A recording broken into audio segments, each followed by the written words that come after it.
Bonjour. Aujourd'hui, je vais vous parler de savoir dire non à l'autre pour être dans l'amour. Dans l'amour de soi, l'amour de l'autre.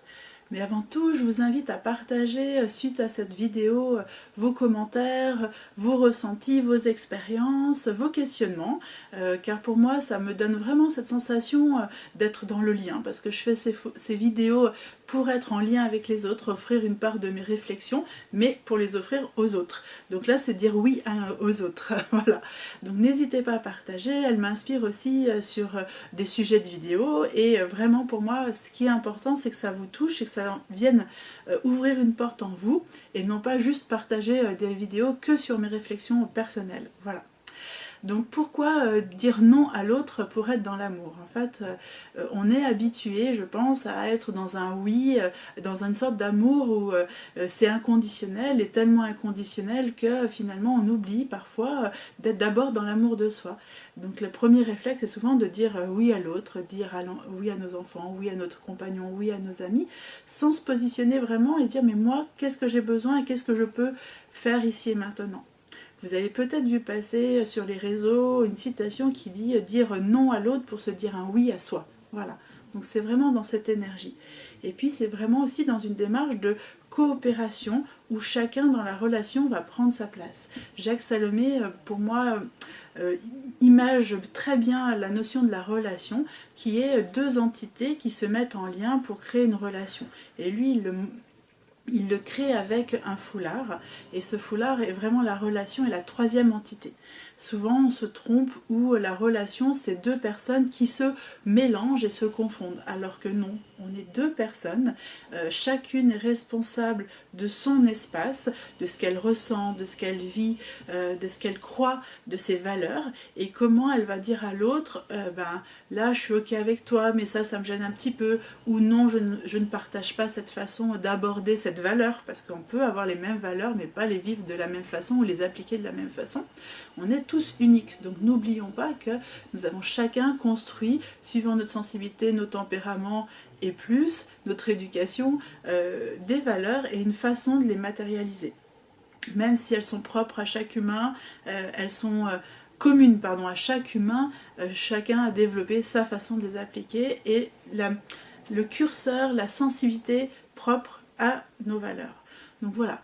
Pourquoi le non? En fait, c'est aussi savoir prendre cette place. Parce que parfois, il faut savoir dire non, pour dire là, je dois respirer, je dois vraiment prendre le temps de réfléchir, ou non, je n'ai pas envie de faire cet événement, cette action.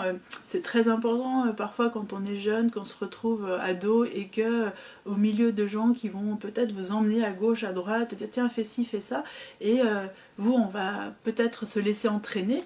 Mais finalement, est-ce qu'on est en accord avec ça?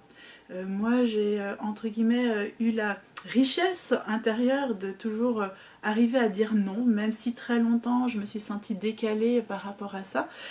Jeune, voilà, quand je voyais mes amis peut-être boire, fumer, faire des choses qui ne me parlaient pas, ça me demandait de l'énergie. J'étais pas toujours à l'aise et j'avais une grande peur d'être rejetée, mais je ne pouvais pas faire quelque chose qui ne vivrait pas en moi, et c'était plus fort, ça me rendait malade, j'avais mal au ventre, je me sentais pas en accord avec moi-même, même si j'avais pas toujours conscience de ce qu'il y avait derrière. C'est bien plus tard que j'ai pu faire le lien.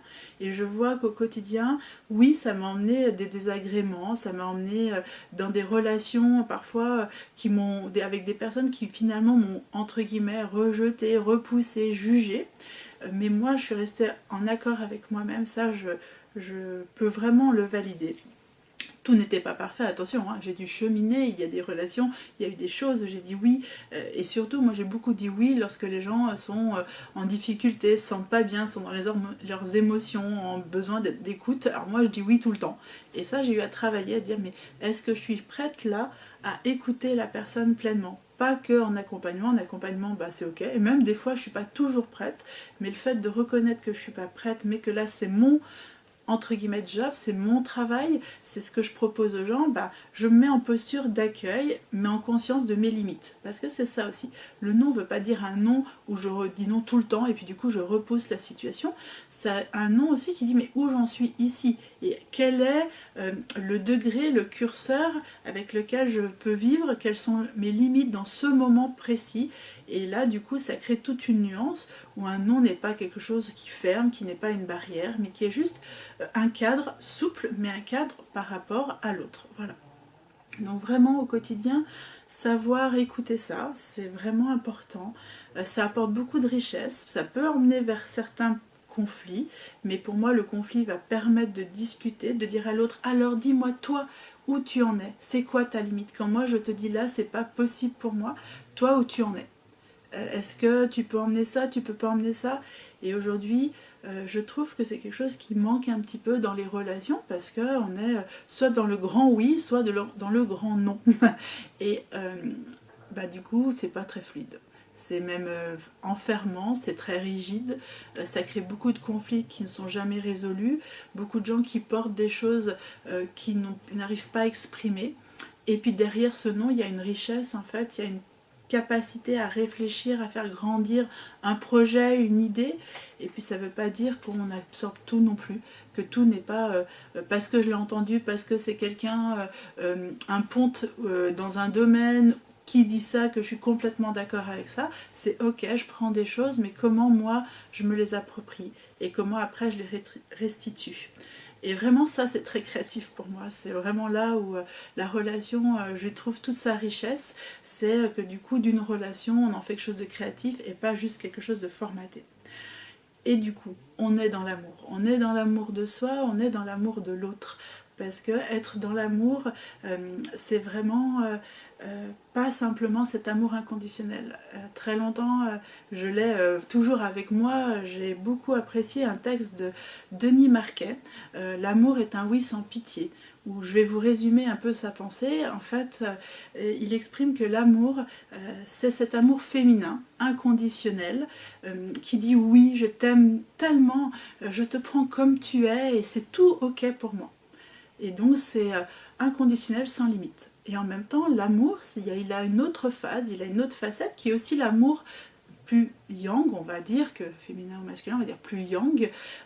C'est je t'aime tellement comme tu es, que quand tu te comportes avec tes masques, avec tes inconsciences, eh ben je ne joue pas le jeu, je t'accueille avec ça, par contre je te laisse le pouvoir d'en faire quelque chose. Voilà. Et ce texte, je l'adore. Vraiment, j'en parle très souvent, je l'ai imprimé, je l'offre à plein de gens, parce que je l'avais découvert dans le magazine Nouvelle Clé à l'époque, et il m'a touchée, il parlait tellement de ma façon de vouloir être en relation aux autres, et avec moi-même surtout, mais finalement être avec les autres, que je l'ai gardé et je le partage. Je suis ravie de vous le faire découvrir. Je vous mettrai peut-être sur ma page Facebook le lien, le texte que j'ai recopié et imprimé, et puis vous pourrez le lire et vous l'approprier peut-être. Et en tout cas, il pourra peut-être vous accompagner aussi dans ce cheminement-là. En tout cas, pensez qu'un non n'est pas un rejet de l'autre, il est une limite par rapport à qui vous êtes. Mais d'abord, il faut partir de soi. Voilà. En tout cas, j'espère que cette vidéo vous fera cheminer, vous apportera des réflexions et des questionnements.